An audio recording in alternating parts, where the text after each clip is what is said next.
Hey, what's up guys? Saragoth here, and today I'm bringing you guys a game of Domination on Hard Hat where I'm using the Scar L, I believe it is, with Red Dot, Sleight of Hand, Quick Draw, and Marksman.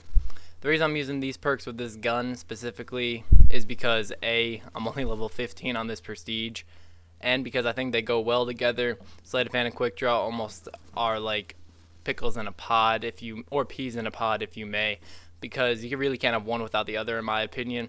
They just complement each other so well that I enjoy using them together. I go on a good kill streak here in the beginning. I end up going like 36 and 8 maybe. I think it's an exciting gameplay. I sped it up 2 times just so that you guys don't have to be, bored with all the crap like my Reaper and me camping it out here so I don't die. Well, not really camping, but strategically patrolling an area, if you may. But what I want to talk about today is better ways of doing commentaries. Now, obviously, I'm no professional commentator, but I did get some, advice / tips from a person who is very good at commentating. I won't really say their name, but they sent me a message saying, hey, I like your videos. I think you could become really popular. I think your videos have good potential. You're a nice guy, blah, blah, blah, this and that. And he says, well, I've been watching your commentaries, and there's one thing that I want to tell you. A, you should really not talk so fast like I do in a lot of my commentaries. So I'm trying to revise that in this one. Also, he says that it sounds like I might have a dry mouth sometimes. So before this one I hydrated and did all that stuff. So I just want to pass this information on to you guys so you guys could become better at commentating if you are, or maybe even just public speaking in general. It'll help you out. Also, that's about it from that end, but I also want to talk about another thing that he told me with pre-planning what you're going to say in a commentary. For instance, right there, I'm doing this on the fly. I did not pre-plan this commentary.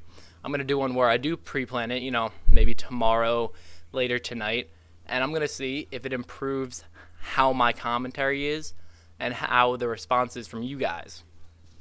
What I mean by that is if you guys enjoy it more when I have everything thought out, or if I just kind of, go on the fly with what I'm thinking. Currently, I'm going on the fly, and I'm going to see how it works out. But that's all that he passed on to me. I think it's going to make me a better public speaker and commentator, and I think it's going to go good for you guys too.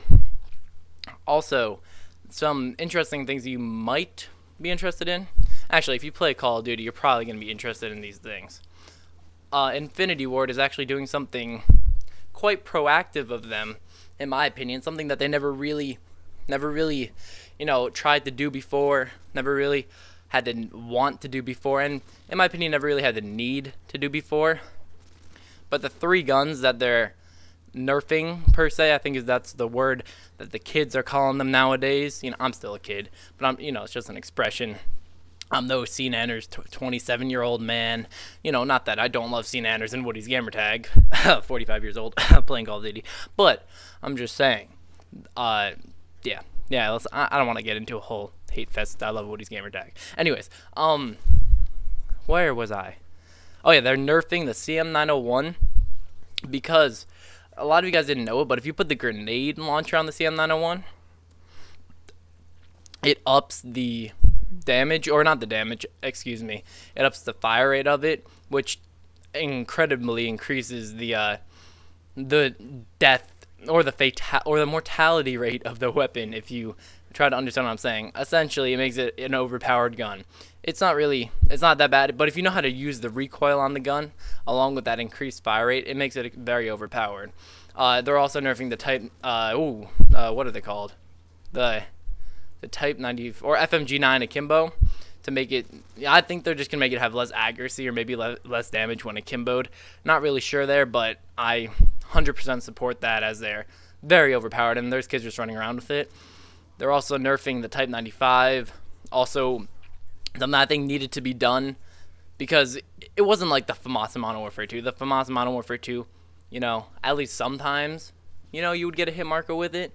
But in this game, no. It's a one-shot kill almost. It does as much damage as the MK14, I've heard some people say, which, really isn't too far off from what I believe. And one little thought that I want to leave you guys with is, so Infinity Ward with the lag compensation thing, it's just complete shit. And if you don't know what lag compensation is, what they're basically doing is, if let's say someone has a 4-bar connection, and then there's another person with a 3-bar. They'll do it so that they compensate the lag from both ends, so that both people are on a worse connection, but they're on the same connection essentially. And I think that's crap, and they should just buy dedicated servers, because Battlefield does it. I know Xjaw said it. Battlefield has dedicated servers, and their game, you know, not even 1/10 of the people buy the game. So if they can afford dedicated servers, who the hell can? But you know, you could leave your opinions in the comments below. I read all of them. I would really appreciate a like on this video. And this has been Saragoth. This has been a commentary. Hope you guys enjoyed. New video tomorrow. Hit that like button. I'm doing it with my hands. I wish you guys could see. And subscribe if you enjoyed. Peace out.